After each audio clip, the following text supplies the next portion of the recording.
36 mètres de hauteur, 24 mètres d'envergure de bras, 440 tonnes au milieu de la campagne et avec comme vis-à-vis un centre commercial. Loin du cadre idyllique de Rio de Janeiro, le paisible village de Świebodzin, dans l'ouest de la Pologne, compte un nouvel habitant pour le moins peu discret. À sa sortie du chantier, le curé, à l'origine du projet, est salué en héros par une poignée d'habitants.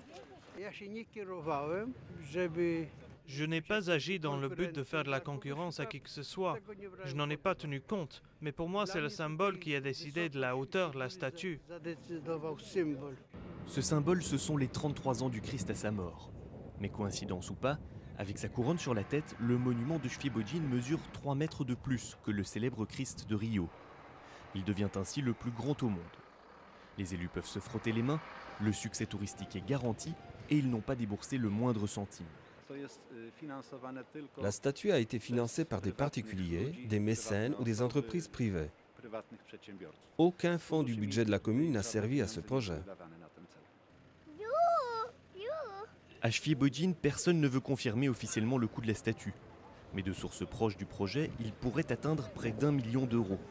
Une somme qui fait réagir dans le village. Au début, j'étais plutôt contre, mais en fait, ça fait de la publicité pour la ville. Là, on est unique en Pologne. Je pense que c'est un investissement sérieux et très important. Ce sera le symbole de notre chrétienté.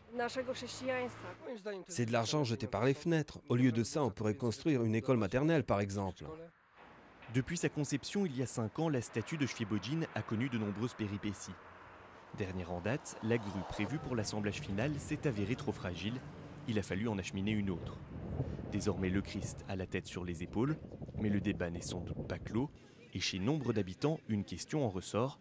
La religion n'est-elle finalement pas passée au second plan ?